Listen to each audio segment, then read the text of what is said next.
Los devoradores de piedras. Una novela de Roberto P. Marcos. Último capítulo. Sacrificio.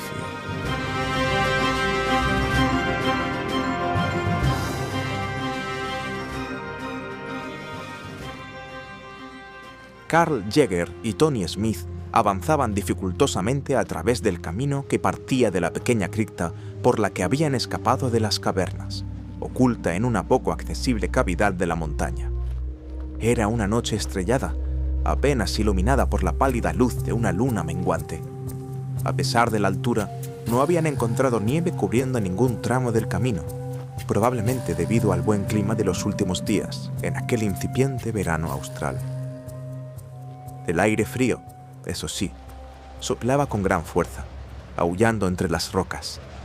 Avanzaban por ello pegados al muro de piedra que bordeaba la ladera, evitando el precipicio que caía, in misericordia, al otro lado. La cima no estaba lejos. Desde aquel punto, las vistas debían ser impresionantes, pero aún era noche cerrada y apenas podían ver nada. La oscuridad era casi total. Podían divisar, eso sí, el horizonte en el cual el mar de estrellas se fundía en la negrura. No obstante, calculaba Jaeger, no debía faltar mucho para que rompiera el alba. Sobre el aullido del viento les había parecido escuchar unas voces lejanas. Karl y Tony avanzaron con cuidado, lentamente y en silencio. El sendero se estrechaba durante un tramo, pero después el camino volvió a abrirse hacia una pequeña explanada. Desde allí era accesible, por fin, la gran pendiente que ascendía hasta la cima del volcán. Dios mío, ¿quién lo diría? Lo hemos logrado. Ahí está la cima. Sí, reconoció Jaeger. Luego señaló a su primo la línea de luces rojas que avanzaba en fila muy lejos sobre ellos, rumbo al cráter del volcán. Observaron en silencio aquella constelación danzarina durante unos segundos, ocultos tras una roca y abrazados por la oscuridad de aquella fría noche. Allá van los Samtajiri. Debemos darnos prisa. A Auca le queda poco tiempo. ¿Tienes un plan? Karl se volvió hacia su primo, que apenas era una silueta entre las sombras. Improvisaremos, contestó, y luego se deslizó hacia la pendiente. Tony siguió a su primo. El terreno era resbaladizo, cubierto de gravilla. Algunas rocas sobresalían del, por otro lado, suave cono volcánico. Aparecían de pronto, bloqueando la visión de las estrellas. Karl y Tony se guiaron por el reguero luminoso de los indígenas hasta que el último de los caminantes desapareció tras una línea que debía corresponder al límite del cráter. El ascenso fue duro, pues el ángulo de la pendiente era cada vez más pronunciado. El terreno se había convertido en un conjunto de rocas desmenuzadas, como los espigones de los puertos marinos. Desprovistos del material de escalada que habían abandonado en el templete derruido, los dos exploradores solo disponían de sus propias manos para ayudarse en el ascenso, el cual era dificultado constantemente por la intensidad de aquel gélido viento. No obstante, ninguno desfalleció, a pesar del cansancio que ambos acumulaban. Cuando por fin alcanzaron la cumbre del Ikankabur, una claridad empezaba a ser patente en el horizonte. El alba del solsticio de verano se abría paso hacia Atacama. Está amaneciendo, anunció un extenuado Karl, al que empezaba a afectarle la escasez de oxígeno. Los Samtajiri deben estar preparándose para efectuar la lucta. Tony llegó hasta él y miró todo en torno, aspirando bocanadas de aire helado que se clavaban como cuchillos en sus pulmones. La nueva luz que llegaba del horizonte boliviano empezaba a hacer visibles las formas de aquel paisaje extremo. Bajo ellos, un pronunciado cráter descendía hacia las sombras de una región ignota. No podían calcular las dimensiones de aquel espacio oscuro como boca de lobo, no hasta que el sol se elevara lo suficiente como para permitirles ver hacia dónde se estaban internando. Allá, dijo Jaeger. Un leve fulgor anaranjado iluminaba a una región entre las faldas del cráter, un pequeño rescoldo brillante que agonizaba en el abismo. Están allí. Vamos, hemos de tener cuidado ahora. Un paso en falso y podríamos despeñarnos. La escasa llama del mechero de Tony los ayudó a alumbrar el camino durante el descenso. Un sendero bajaba bordeando la ladera del cráter. Los Amtagiri lo habían seguido desde aquel punto, siguiendo los pasos que su estirpe había recorrido innumerables veces. Carl y Tony se internaron en aquel camino ateridos por el frío. A medida que descendían, la depresión del cráter iba protegiéndolos de las ráfagas de viento más intensas. En aquel punto, la oscuridad y la baja temperatura constituían su principal enemigo. La primera iba siendo vencida por el ascenso implacable del astro rey, que pronto rompería el horizonte con una llamarada brillante. En cuanto al frío, no debían dejar de moverse si querían mantener el calor. Se aproximaban a la lumbre que había reclamado su atención. Tras una pared de roca, el bailoteo del fuego se proyectaba sobre el terreno donde se ubicaba la entrada a una nueva caverna en la montaña. Cuando alcanzaron aquel punto, la claridad del alba permitía ya distinguir las formas de aquel paisaje desolado. Bajo ellos, hacia el centro del cráter, una mancha blanca reflejaba la luz de la mañana naciente. Era el lago helado de las cumbres del Icáncabur. Procurando no ser visto, Carl se acercó a la esquina tras la cual brillaba la luz del fuego. Tony se había quedado un poco atrás, ocultándose junto a la pared, cubriendo a Jäger desde aquel punto. Carl se asomó discretamente, solo para comprobar que no había nadie en las inmediaciones. Luego hizo una seña a su primo para que se acercara. La entrada no consistía más que en una grieta camuflada entre dos prominencias de la ladera del cráter. Una antorcha colgada de un gancho constituía la fuente de luz que los había atraído hasta allí. Carl entró en la grieta y Tony siguió sus pasos. Ambos llevaban sus armas desenfundadas. Oían voces procedentes del interior, una especie de canturreo grave. Unos pasos más allá de la entrada, unas escaleras descendían hasta una antesala que precedía a una estancia más grande, quizá una especie de capilla o lugar ritual. La puerta estaba abierta y las voces que escuchaban procedían del interior de aquella sala. Los dos hombres bajaron silenciosamente, uno a cada lado del pasaje. Cuando alcanzaron el nivel inferior, se apostaron a ambos lados de la puerta. Carl se asomó discretamente. Lo que vio allí lo dejó momentáneamente anonadado. Tuvo la sensación de haber retrocedido 1000 años atrás en el tiempo, a la época del esplendor tardío de la antigua Tiahuanaco. La luz de los fuegos rituales ardía a ambos lados de un altar de piedra, frente a sendos huacas, grandes esculturas de piedra que representaban a seres divinos. El altar se hallaba elevado sobre una tarima de piedra dotada de escaleras, más similar al estilo mexica de Tenochtitlán que al inca, no pudo evitar pensar Jäger. Tras el altar había un gran muro de piedra. Los ricos grabados dibujaban una puerta simbólica coronada por el disco solar de Inti. Un gran número de aquellos Amtagiri se había arrodillado frente al altar, murmurando una tonadilla repetitiva y nasal. La mayor parte de la concurrencia se hallaba ataviada con trajes tradicionales de vivos colores. Carl pudo ver al sacerdote que vestía aquella máscara dorada de viracocha. Auka se hallaba en pie junto a él, mientras dos hombres la custodiaban. El sacerdote ofrecía a Auka un cuenco de barro que ésta tomó entre sus manos. La joven bebió el contenido voluntariamente. Carl supuso que debía tratarse de chicha, un alcohol de maíz utilizado en el ritual inca de la capacocha y que solía ofertarse a los niños sacrificados en sus rituales. Un estremecimiento recorrió la espalda de Carl al comprobar la sumisión resignada de aquella muchacha. ¿Qué ocurre, Carl?, susurró Tony.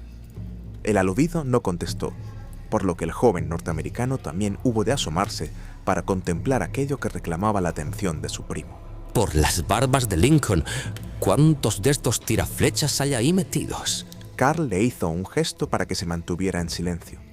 Los Amtagiri habían empezado a entonar cánticos rítmicos. Auka subía la escalera lentamente hacia el altar de sacrificios. Ya no queda tiempo para pensar, dijo Carl, guiñándole un ojo a su primo. Pasemos a la acción. Tony contuvo una exclamación cuando Carl, esgrimiendo su arma, penetró sin vacilar en el templo. El joven cowboy se vio obligado a hacer lo mismo, maldiciendo. ¡Detengan esto! Karl había entrado a grandes trancos en el templo, sobresaltando a la congregación que interrumpió sus cánticos de súbito.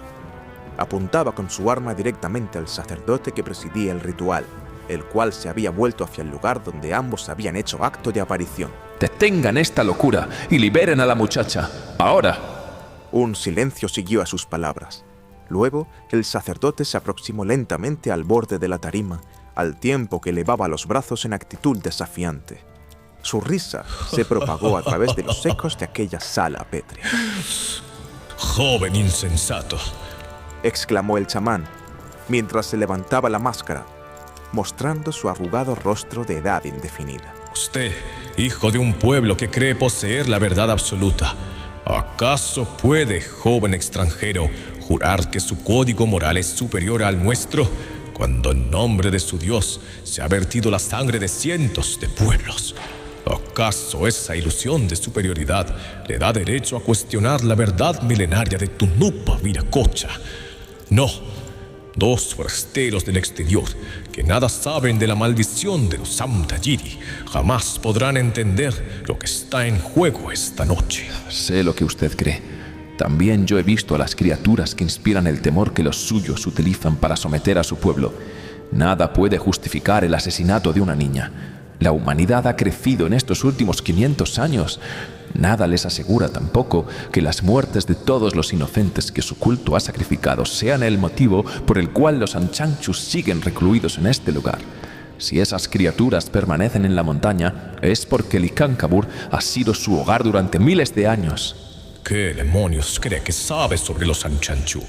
¿Qué sabe usted del terror que los demonios de Supai trajeron a nuestro pueblo en el albor de los tiempos? Nada. Auca ha comprendido y aceptado el sacrificio, la lucta que Viracocha impuso a nuestros ancestros. Nadie puede detener su voluntad. Ni los españoles, ni ningún otro pueblo invasor pudieron acabar con nuestro culto. Así que mucho menos lo harán ustedes dos. Ahora bajen esas armas, a no ser que prefieran que la joven entregue su sangre en un innecesario sufrimiento. Los dos hombres que custodiaban a Auca la habían prendido. Esta emitió un grito de terror cuando uno de ellos amenazó su cuello con el filo de una daga. Un hilillo de sangre recorrió inmediatamente la morena piel de la muchacha. Fantástica idea, Karl, dijo Tony, entre dientes, mientras otros dos guerreros indígenas se aproximaban hacia ellos. ¿Qué se supone que hacemos ahora? No lo sé. Intento pensar. Te recuerdo que estos hombres mataron a Gastón a sangre fría. No creo que tengan muchos más escrúpulos con nosotros. Karl respondió efectuando un disparo hacia el techo, sobresaltando a su primo. La detonación resonó en el templo con gran intensidad, provocando que algunos hombres y mujeres emitieran un grito. Los guerreros detuvieron su avance. Usted no matará a Auca, dijo Jäger, pausadamente pero a plena voz. Le aseguro que eso no va a suceder. ¡Maldito necio!, bramó el sacerdote, volviendo a colocarse la máscara de Viracocha y agarrando el báculo ceremonial que había apoyado en el altar. El amanecer del solsticio está a punto de culminar. Si el ritual no es completado antes de que el sol bañe esta sala, todos pagaremos muy caro nuestra falta. Ustedes también lo harán, estúpido forastero. Señor Jäger, deben irse de aquí. Ya no pueden hacer nada por mí. Mi destino ya está escrito. Seré huaca en la otra vida, hasta el fin de los días. Váyanse, por favor. Una claridad penetró de pronto en la sala. Un rayo de luz vibrante, transportado hasta allí mediante algún tipo de juego de espejos, había cruzado el interior del templo, cayendo sobre el muro posterior, tras el altar de piedra. La máscara dorada del sacerdote reflejó aquella primera luz del sol, al igual que los brazaletes y prendas blancas de Auca, que parecían brillar con un fulgor evanescente. Un rumor de voces se expandió como una ola rompiendo a través de la sala. Muchos de los Amtayiri se levantaron de pronto. Parecían aterrorizados. Segundos después, llegaba hasta ellos el eco de un rugido que ya les era bien conocido a todos los presentes. Sin que Karl y Tony tuvieran tiempo de reaccionar, los asustados indígenas empezaron a salir en tropel de la sala. Los dos exploradores hubieron de apartarse para que la marea humana no se los llevara por delante. En mitad de aquel caos, Carl y Tony procuraron avanzar a empellones hacia el altar, entre la muchedumbre que se agolpaba para salir de aquel lugar. No vieron venir a los guerreros que les golpearon con el asta de sus lanzas. Mientras la sala se vaciaba, dos fornidos indígenas los desarmaron y redujeron golpeándolos con el codo. Carl y Tony acabaron arrodillados sobre el suelo. Les habían arrebatado las armas. ¡Atadlos! ¡Llevadlos ante la puerta de Ucupacha! ¡Deprisa! Los soldados agarraron a Carl y a Tony y los arrastraron con ellos. Ambos forcejearon intentando liberarse. Mientras tanto, el sacerdote había agarrado a Auca y la obligaba a tumbarse sobre el altar, con la ayuda de otros dos hombres que la mantenían amarrada por las extremidades. No hay tiempo para que el brebaje haga su efecto, pequeña. Le dijo el sacerdote a Auca en lengua aymara. Que tus ancestros te acojan en las altas cumbres. Los dos hombres encadenaron a Auca al altar mediante unos grilletes.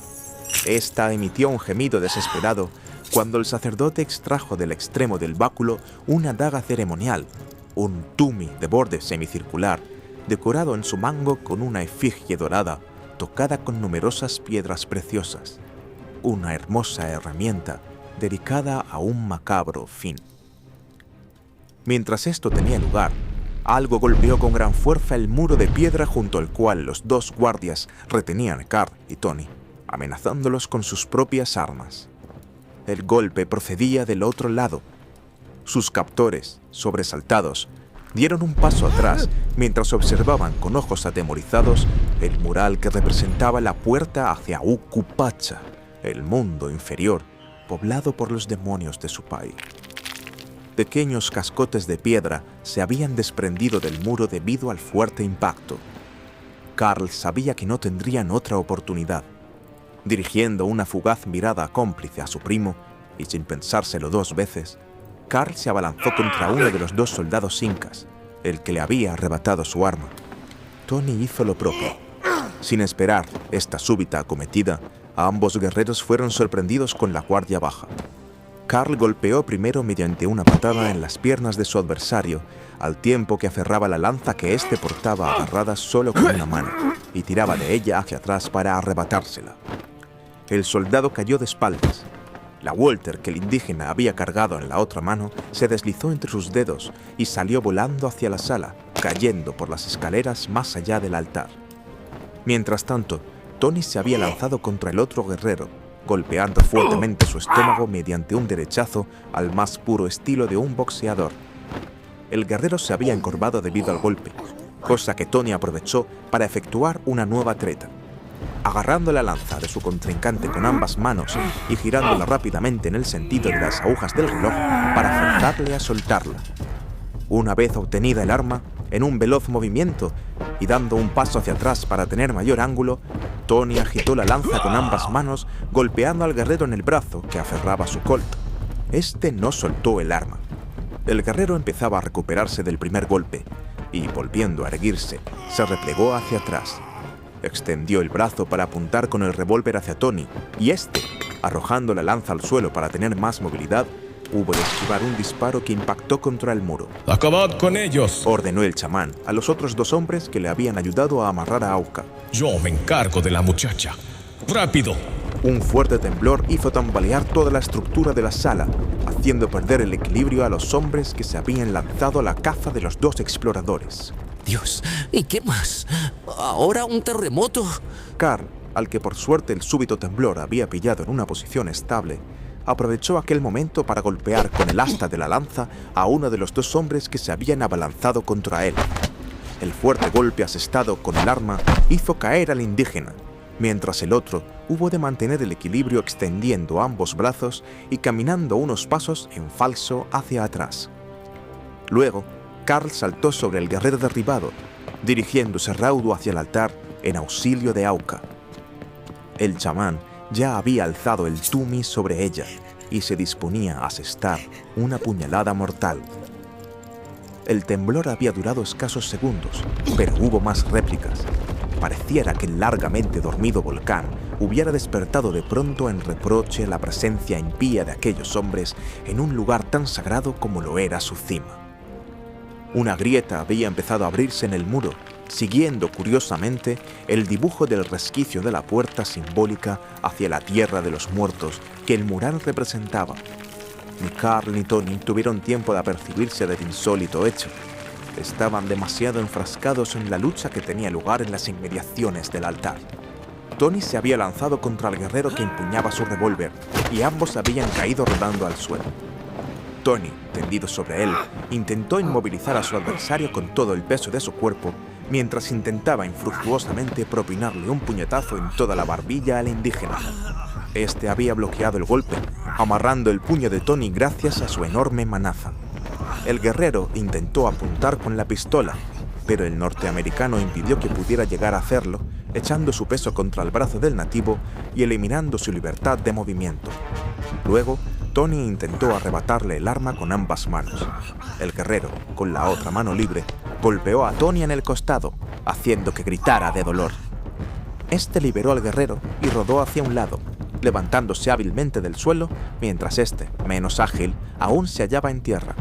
Con gran celeridad y la rabia reflejada en su rostro, Tony Smith propinó una fuerte patada en el rostro del indígena, imaginando por un momento que su cabeza no era más que un deforme balón de fútbol americano.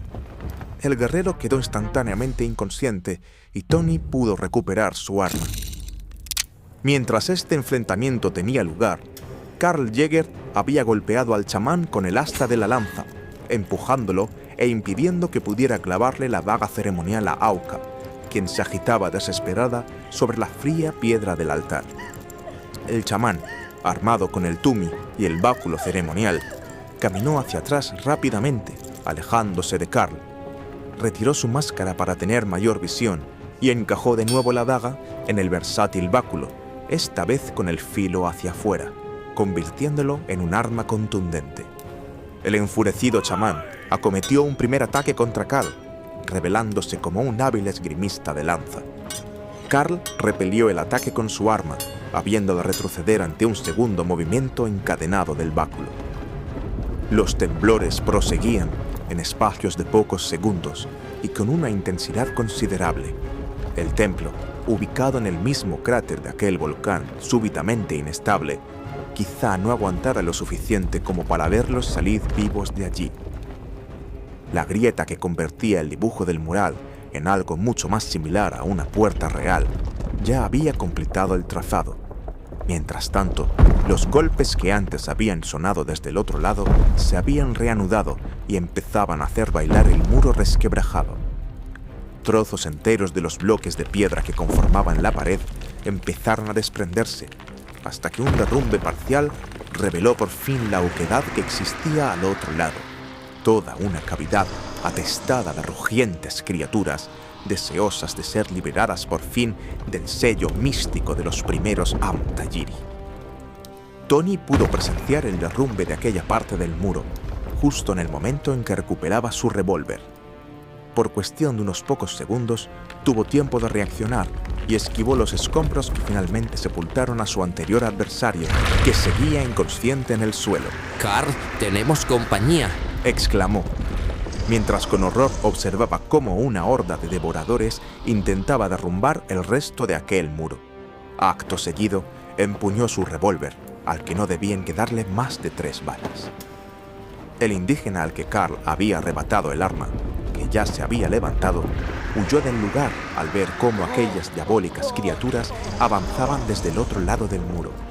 Mientras tanto, otro indígena se levantaba con dificultad debido a los continuos temblores que agitaban el terreno, mientras un segundo guerrero acudía en defensa del sacerdote y se disponía a atacar a Karl. Tony hubo de disparar contra él, acertando de pleno y abatiéndolo en el acto. Karl, mientras tanto, estaba enfrascado en la batalla contra el chamán, que resultaba ser un hueso duro de roer. El combate los había alejado del altar. Karl procuró empujar a su contrincante hacia las escaleras de la tarima, pero este se resistía, evitando quedar en una posición más baja que él. Tony, ocúpate de Auka. ¡Libérala! Tony obedeció a su primo, avanzando sin pensárselo hacia el altar donde Auca intentaba infructuosamente liberarse de sus cadenas. El dispositivo de cierre de los grilletes carecía de cerradura, pero era necesaria cierta maña para abrirlos. Para cuando Tony conseguía liberar a Auca de la primera de sus ataduras, un devorador lo suficientemente pequeño como para atravesar la cavidad abierta en el muro, pero aún voluminoso y terrible, hizo acto de aparición en el templo, cayendo sobre la tarima de piedra con gran estrépito. Tú has traído la desgracia. Has liberado a los Anchanchu. Rugía el chamán mientras asestaba un fuerte golpe contra el arma de Carl. La situación era desesperada. Ante la llegada de aquellas criaturas, el líder de los Amtagiri retrocedió, atrayendo a Carl a un punto alejado del altar. Carl no fue consciente de la intención del chamán hasta que éste inició una maniobra evasiva y, esquivándole, corrió dando un pequeño rodeo hacia el altar donde Tony se afanaba en liberar a Auca del segundo de sus grilletes. Debido a los temblores, 2 grietas más se habían abierto rápidamente hacia la tarima de piedra. De ellas brotó una ardiente fumarola de gas, esfumándose en pocos segundos. Mientras tanto, el devorador se había encarado contra el último de los Amtagiri supervivientes que quedaba en el templo, al margen del chamán, que intentaba desesperadamente alcanzar a Auca. Tony consiguió liberar por fin el cerrojo del segundo grillete. Auca disponía ya de sus 2 manos libres, por lo que ambos se afanaron en terminar de abrir las otras 2 ataduras que atrapaban sus tobillos. Cuando el chamán llegó ante el altar, presto para atravesar a Auca con el tumi adherido al extremo de su báculo, ésta consiguió saltar fuera, ayudada por Tony, quien la levantó agarrándola de la cintura con ambas manos. El chamán se dio de lleno contra el altar, tropezando contra la piedra del mismo y provocando que el báculo se le resbalara de las manos al haber de protegerse del golpe. En aquella posición indefensa, el chamán no pudo hacer otra cosa que darse la vuelta rápidamente, justo para ver cómo Carl avanzaba raudo hacia él, aprovechando el momento para atacar. El chamán extrajo como pudo el tumi de su báculo, que yacía sobre el altar, y hubo de apretarse contra la fría piedra para recibir la embestida de Carl, que atacó con su lanza. El sacerdote contrarrestó el golpe como pudo, ayudado de su daga ceremonial. Carl se deshizo entonces de la lanza que había estado usando para intentar arrebatarle la daga al chamán con sus propias manos. El devorador había atravesado al último Amtagiri con sus zarpas, emitiendo un aterrador rugido de victoria. Mientras esto ocurría, Tony ayudaba a Auca a bajar de la tarima, intentando no tropezar al descender los escalones. Cuando llegaron abajo, Tony se volvió hacia Carl. El devorador se disponía a atacar a su primo. Carl, cuidado. Carl y el chamán forcejeaban sobre la losa del altar, el uno procurando arrebatarle el cuchillo a su adversario, el otro intentando evitarlo por todos los medios. Carl, en un rápido movimiento, golpeó al chamán con el codo en plena cara, retorciendo además sus muñecas en un ángulo imposible.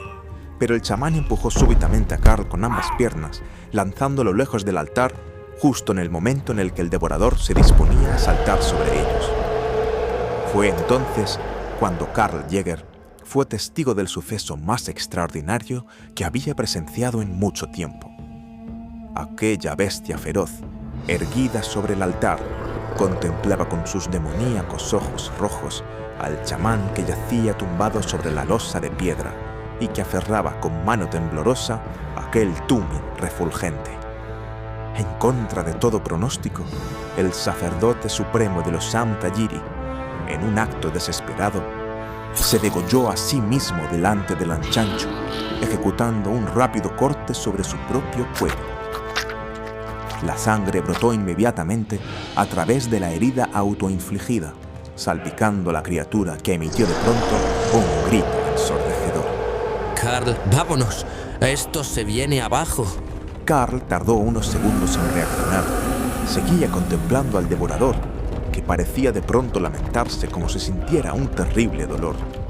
Por un instante, Carl creyó ver en aquellos ojos, habitualmente rojos y encendidos como una brasa, una mirada completamente humana de verdadero terror.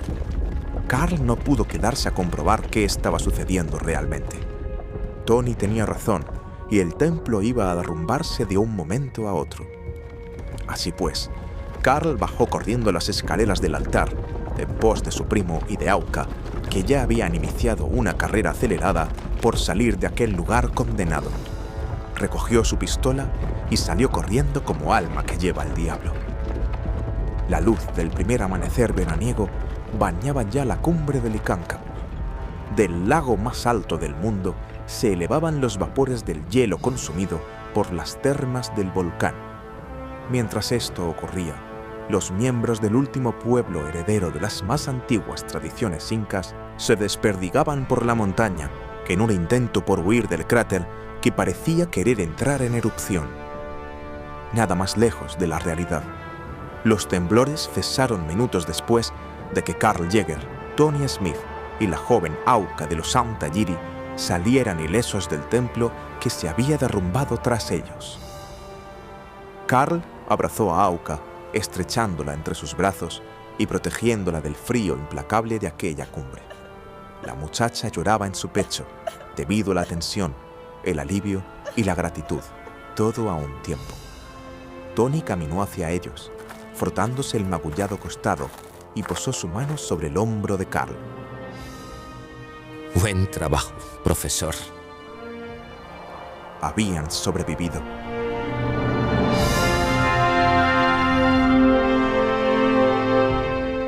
Si había sido una curiosa jugada del destino o fruto de la providencia, ninguno quiso decidir. Luego, nadie habló durante varios minutos. La súbita paz de aquella gélida mañana los envolvió como una mortaja mientras contemplaban el amanecer desde aquel privilegiado punto. Fueron conscientes, de pronto, de que no quedaba nadie en aquel lugar, solo ellos y aquella ominosa montaña. Solo ellos, en la cima del mundo.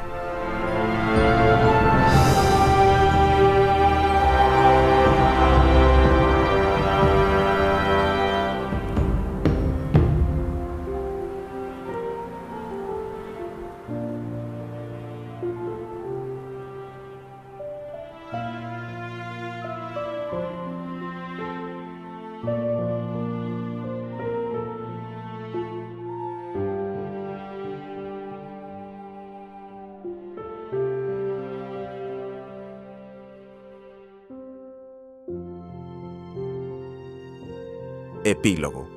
Los hechos probados.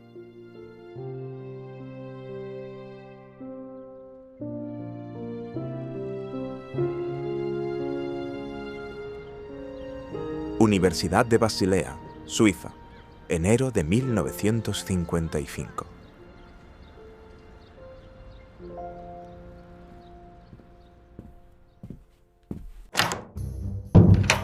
Sacrificios humanos, laberintos subterráneos, monstruos y damiselas en apuros.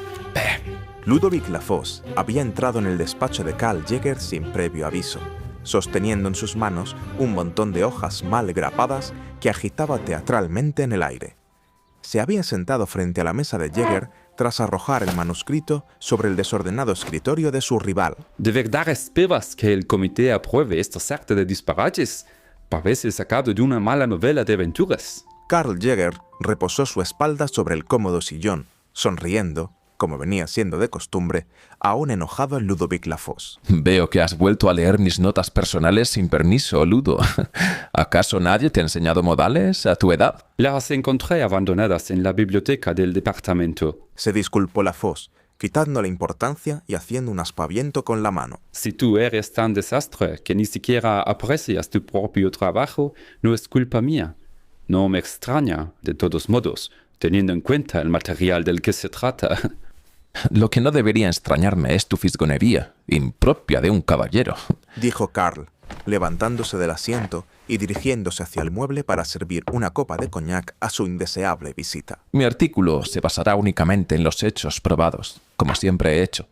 Pero me alegra que sientas tanto interés en mis diarios, Ludovic. Siempre es un honor tener lectores de nivel. ¿Qué diablos pretendes, Gerard? ¿Acaso confías tanto en tu fortuna que te da igual si la universidad te da la patada? Has malgastado el presupuesto que te fue concedido, desperdiciando fondos que hubieran sido mucho mejor aprovechados en otra empresa menos descabellada. Sinceramente, para el presupuesto que me fue concedido, mejor hubiera sido que me hubiera financiado yo solo. Karl tendió la copa a Ludovic. De todos modos, es lo que hice. ¿Y bien? ¿Cómo esperas justificar este gasto? ¿Qué hallazgos has llevado a cabo y de qué pruebas dispones? Por desgracia, las pruebas materiales siguen enterradas bajo la montaña. No obstante, cuento con la confianza de Gustavo Lepage, quien continuará investigando las ruinas en la cima de Licancabur y que podrá corroborar los hechos que le presenté al llegar a San Pedro de Atacama. Sí cuento, de todos modos, con una prueba fundamental, como Lepage podrá confirmar. La chica, ¿qué ha sido de ella? Auca es la prueba viviente de los sucesos que vivimos en la montaña. Cuando completamos el descenso del Licancabur, Auca voló con nosotros en la avioneta de mi primo Anthony. Este prometió llevarla consigo a Los Ángeles, donde la muchacha podrá encontrar una nueva vida mediante los contactos de mi primo. Gracias a los datos que ella me ha aportado, de primera mano, podré completar un extenso artículo acerca de las tribus nómadas descendientes del Imperio Inca, los herederos del Tahuantinsuyo. Ludovic estaba tan alterado que ni siquiera probó el espléndido coñac que le había servido Gerber. Observaba a su rival con el ceño fruncido, aún reticente. ¿De verdad esperas que me crea que un sacerdote inca, a día de hoy, pretendía sacrificar a una niña para evitar que se cumpliera una maldición milenaria? Por lo que cuentas, pareces creer que su muerte tuvo algún efecto en el comportamiento de esas criaturas. ¡Cosa de magia! Bueno, te confesaré que no creí en la maldición de los Amtayiri hasta que vi a ese hombre entregar su propia vida para aplacar la ira de la montaña. Algo ocurrió en ese momento y lo cierto es que no tengo explicación para lo sucedido en la cima del Licancabur. Ciertamente, el volcán parecía enfurecido, como si en verdad el plazo para efectuar la ofrenda estuviera a punto de culminar. No ha sido detectado ningún seísmo de magnitud en la zona, según los telegramas que he recibido por parte de las autoridades bolivianas. Me complace que tomaras la molestia de comprobar los hechos descritos en mis diarios, pero los movimientos de tierra parecían muy localizados en la cima del volcán. De todos modos, ya te digo que no tengo explicación para lo sucedido. Tendrás que conformarte con mis notas al respecto. Ludovic depositó la copa en la mesa, sin haberla probado, y se levantó de la silla.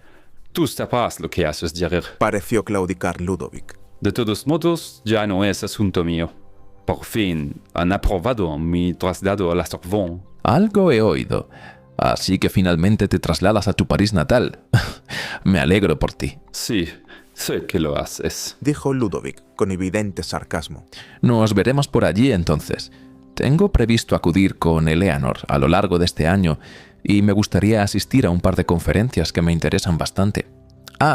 Envíale un cordial saludo a tu encantadora esposa, de parte de ambos. Desde luego, dijo Ludovic haciendo una mueca desdeñosa. Luego abandonó el despacho de Karl. Este lo siguió con la mirada, esbozando una sonrisa. Karl tomó asiento frente a su caótico escritorio y se dispuso a ordenar los apuntes del artículo que estaba preparando. Dedicó unos minutos a recordar los increíbles hechos que había presenciado y luego, a mano, esbozó un primer título para su obra, Hijos de los primeros incas, la leyenda de los devoradores de piedras. Sí, se dijo. Era un gran título para una gran aventura.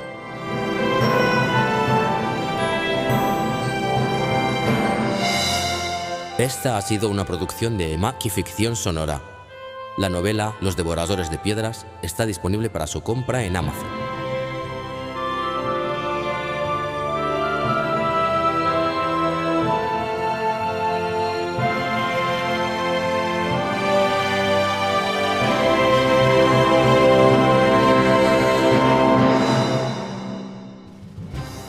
Escrita, dirigida y música original compuesta por Roberto P. Marcos. Narrada e interpretada por Roberto P. Marcos. Voces modificadas mediante la plataforma Eleven Labs. Gustavo Lepage interpretado por José Luis Lázaro.